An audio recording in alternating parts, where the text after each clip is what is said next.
உன்னுடைய அதிகாரமும் மிரட்டலும் இனிமே செல்லாது. பாஸ்கர், நீ தாலியை கட்டு. பேஷா நடத்துங்க. ஆனா அதுக்கப்புறம் ஏற்படக்கூடிய விளைவுகளை கொஞ்சம் சிந்திச்சு பார்த்தா மட்டும் போதும். ஓகே?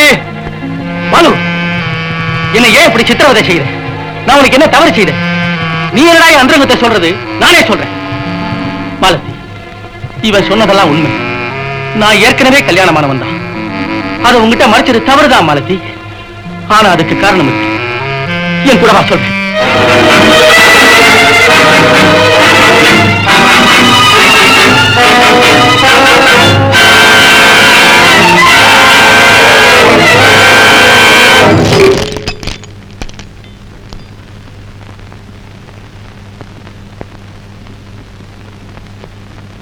இவதான் என்னுடைய மனைவி.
இதுதான் எனக்கு கிடைக்கிற சுகம்.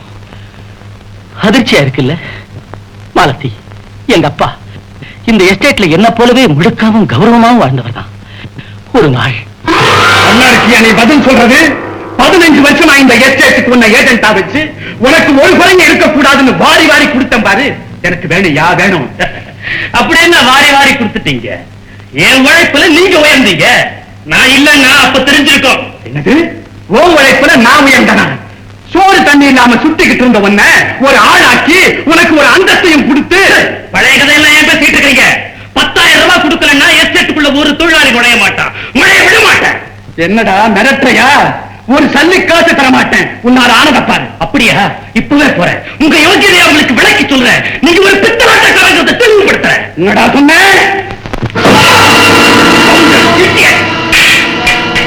எப்பவும் எஜமானங்கிட்ட ஒரு விசுவாசம் இருக்கணும், இல்லன்னா எவனும் உருப்பட முடியாது.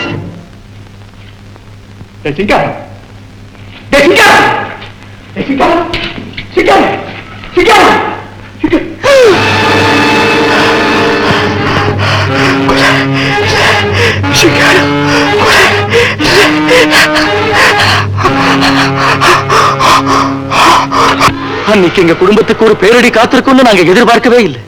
படாத இடத்துல பட்டு இவ அப்பாவோட உயிர் பறி போயிடுச்சு.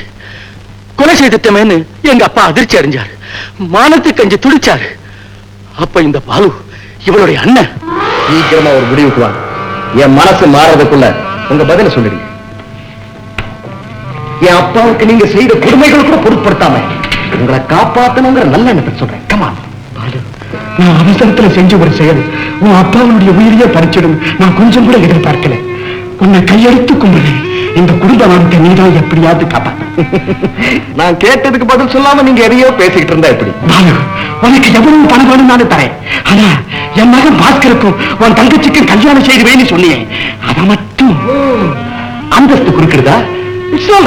நான் இப்பவே போறேன், எல்லாருக்கும் சொல்றேன். நீங்க செய்த கொலையை பத்தி வேண்டாம், கொஞ்சம் பெரிய மனசுவே. உனக்காக நான் எதையும் செய்ய தயார்.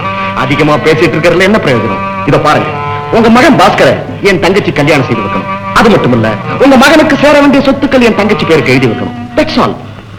கொலையை அப்படியே மறைச்சிடுறேன். ஏன் தயக்கம்? It's all right. சொத்துக்களை கூட அப்புறமா எழுதி வச்ச போறோம். கல்யாணத்தை சீக்கிரமா முடிச்சிருக்கு. சொத்துக்கள் தன்னாலே என் கைக்கு வந்து முடியாது பாரு, முடியாது. பாஸ்கருடைய அம்மா சேகர் இதுக்கு ஒரு நாள் சம்மதிக்க மாட்டான். தம்பி மேல அவ்வளவு பாசம் அவனுக்கு. அப்போ இதுதான் உங்க கடைசி முடிவா? அப்பா, அப்பா, இந்த கல்யாணத்துக்கு நான் சம்மதிக்கிறேன். ஆமாப்பா, நான் ஏற்கனவே தீர்மானிச்சிட்டேன்.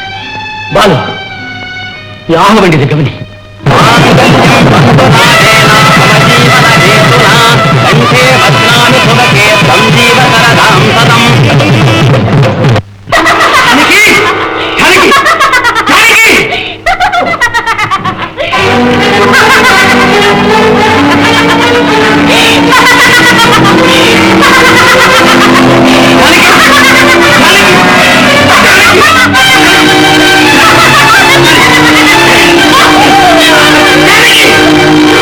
முதல் இரவு அன்னைக்கு ஒரு மனுஷன் என்னவெல்லாமோ கற்பனை செய்யற அந்த இரவு என்னை பொறுத்த வரைக்கும் ஒரு பயங்கர இரவா தான் இருந்தது. அன்னைக்குத்தான் இவ ஒரு கொடூரமான பைத்தியங்கிறத நான் உணர்ந்தேன். மாலதி தான் உயிர்க்குயிரா நேசிச்சு தன் மகனுடைய வாழ்க்கை தன்னாலேயே பாழாயிட்டதை நினைச்சு அந்த ஏக்கத்திலே எங்க அப்பா இறந்துட்டார். இருந்தாலும் என் விதியை எதிர்த்து போராட நான் என் மனசை தேத்திக்கிட்டேன். எத்தனையோ டாக்டர்களை வச்சு இவளை குணப்படுத்த முயற்சி செய்தேன். ஆனா தோல்வியை தான் சந்திச்சேன். மன நிம்மதியை இழந்த இந்த சூழ்நிலையிலையும் இந்த பாலு அடிக்கடி என்கிட்ட வந்து பணத்துக்காக தொந்தரவு செய்ய ஆரம்பிச்சான். அது மட்டுமல்ல, இவளை ஒரு தனி அறையில வச்சு பூட்டி வைக்கலன்னா தன் கண்ணப்பட்ட எல்லாத்தையுமே கொளுத்த ஆரம்பிச்சா. நிலைமை கட்டுக்கடுங்காம போன போது இவளை வெளியூருக்கு கொண்டு போய் ஒரு தனி இடத்துல வைக்க ஏற்பாடு செய்ய இருந்தேன். ஆனா அந்த இரவு அன்னைக்கு ராத்திரி நாங்க எல்லாரும் அஜாகிரதையா இருந்த போது பாஸ்கருடைய உயிருக்குயிரான அண்ணன் சேகர் தூங்கிட்டு இருந்த படுக்கைக்கு இவ தீ வச்சிட்டா. அந்த விபத்துல சேகர் இறந்தே போனான். ஏற்கனவே தாய் இழந்த இந்த பிள்ளைங்க தகப்பனையும் பறி கொடுத்துட்டு அநாதைகளா நின்ன அந்த காட்சியை எங்களால பார்க்கவே முடியல. இந்த பக்கம் மனைவி, அந்த பக்கம் அண்ணன். பாஸ்கர் என்ன செய்வான்? நடந்ததை மறைச்சு கார் விபத்துல சேகர் இறந்துட்டுதான் வெளி உலகத்துக்கு மழைப்பிட்டோம். அந்த நிகழ்ச்சிக்கு பிறகு இவளை இந்த அறையிலேயே பூட்டி வச்சோம். இந்த பாப்பமா தான் இவளுக்கு அந்தரங்க வேலைக்காரி. வேறு யாராலையும் அவளை கட்டுப்படுத்தவே முடியாது. அவ கண்ணையே மண்ணை தூவிட்டு இவ செஞ்சு வந்த அட்டூழியங்களுக்கெல்லாம் நாங்க பாப்பம்மா பேர்லயே பழி போட்டுக்கிட்டு வந்தோம். அன்னைக்கு என் படுக்கை எரிஞ்சதுக்கும் உன் கல்யாண புடவை எரிஞ்சதுக்கும் கூட இவதான் காரணம். வாழ்க்கையில எதிர்பாராத நிகழ்ச்சிகள் ஏற்படுறது சகஜம். அதை சமாளிக்க வேண்டியதுதான் என்னுடைய கடமைன்னு நினைச்சேன். இந்த குழந்தைகளுடைய எதிர்காலம் தான் என்னுடைய வாழ்க்கையில முக்கியம்னு இருந்துகிட்டு இருந்தேன். ஆனா ஏனும் தெரியல மாலதி, நீ வந்ததுக்கு அப்புறம் என் மனசு அலைபாய ஆரம்பிச்சது. நீ குழந்தைகள் கிட்ட அன்பு காட்டி அவங்களை வழிக்கு கொண்டு வந்ததும் உன் மேல எனக்கு மதிப்பு ஏற்பட்டது. நாளடைவில் உன்னுடைய ஆசைகளையும் நான் வளர்த்துட்டேன். மாலதி, நான் உனக்கு செய்த துரோகம் இதையெல்லாம் உங்ககிட்ட மறைச்சதுதான். இதுக்கெல்லாம் காரணம் நான் தான் மாலதி. முதல்ல உன்னை பார்த்ததும் இந்த வீட்டுக்கு நீதான் மருமகளா வரணும்னு நான் பிரார்த்தனை செஞ்சேன். என்னுடைய எண்ணத்தை பாஸ்கர் கிட்ட வெளியிட்ட போது மறுமணமான குழப்பம் அடைஞ்சா. ஆனா குழந்தைங்களுடைய எதிர்காலத்துக்காக இதையெல்லாம் அப்புறமா சொல்லிக்கலான்னு நான் தான் வற்புறுத்தினேன். ஒண்ணு மட்டும் உறுதியா சொல்றேன் மாலதி, நானும் பாஸ்கரும் ஜானகிக்கு எந்த விதமான தீங்கு செய்ய நினைச்சதில்லை. அவளையும் என்னன்னைக்கு இந்த குடும்பத்துல ஒருத்தியாத்தான் நினைச்சுக்கிட்டு இருக்கோம். மாலதி, என்னை பொறுத்த வரைக்கும் நான் ஒரு குற்றவாளியாத்தான் உன் முன்னால நிக்கிறேன். என்னைக்கும் விடக்கூடாதுன்னு என்னை பற்றிய இவளுடைய கரங்கள் இருக்கும் போது உன்னுடைய கரங்களை எதிர்பார்க்கிற உரிமை எனக்கு இல்லைன்னு நீ நினைக்கலாம். ஆனா என்னுடைய சந்தர்ப்பங்களையும் சூழ்நிலைகளையும் நீ புரிஞ்சுக்கிட்டு இருப்பேன்னு நினைக்கிறேன். மாலதி, நான் உனக்கு கொடுமை செய்துட்டு தான் நீ நினைச்சிருந்தா என்ன மன்னிச்சிரு மாலதி.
சார், முதல்ல ஆஸ்பத்திரி எடுத்துட்டு போலாம் சார். பயப்பட முடியாது, ஒண்ணும் இல்ல, வெறும் அதிர்ச்சி தான். மாலதி, நீயா? உன் கல்யாணத்துக்கு தான் நான் வந்துட்டு இருக்கேன். மனக்கோலத்தோட நீ எப்படிமா இங்க வந்த? அதெல்லாம் அப்புறமா பேசுவோம் டாக்டர், முதல்ல குழந்தைய கவனிங்க. ஆமா சார், வாங்க. பாஸ்கர், நீ உன்னுடைய அந்தரங்களை வெளியிட்டதுனால மத்தவங்களுடைய இறக்கத்துக்கு பாத்திரமாயிடலாம் நினைக்கிற. ஆனா நான் உன்னை அவ்வளவு சுலபத்துல விட்டுட மாட்டேன். உன்னுடைய அருமையான அண்ணன் குழந்தைகளை என் கண்காணிப்புல ஜாகிரதையா இதே வீட்டுல பூட்டி வச்சிருக்க. உனக்கோ அவங்களுக்கோ எந்தவித ஆபத்தும் நேரிடக்கூடாதுன்னா இதோ இந்த பத்திரத்துல கையெழுத்து போடு. நான் உன்னை அதிகமா கேட்கல. என் தங்க பேர்ல நீ எழுதி இருக்கிற சொத்துக்களை என் பேர்ல மாத்திடணும். That's all. உன்னுடைய எந்த மிரட்டலுக்கும் இனிமே நான் பயப்பட போறது இல்ல. நானும் என் திட்டத்தை நிறைவேற்றாம இங்க இருந்து போக போறது இல்ல.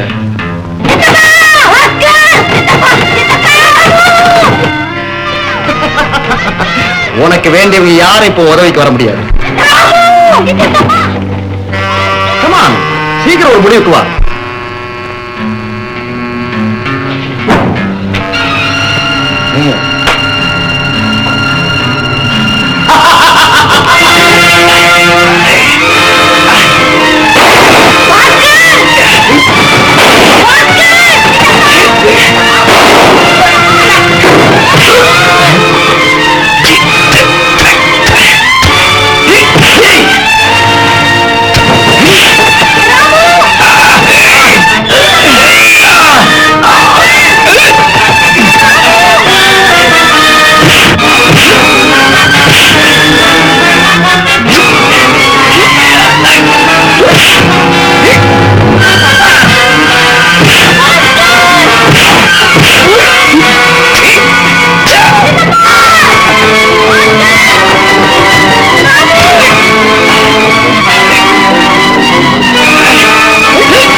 சாப்பிடுங்க டாக்டர்.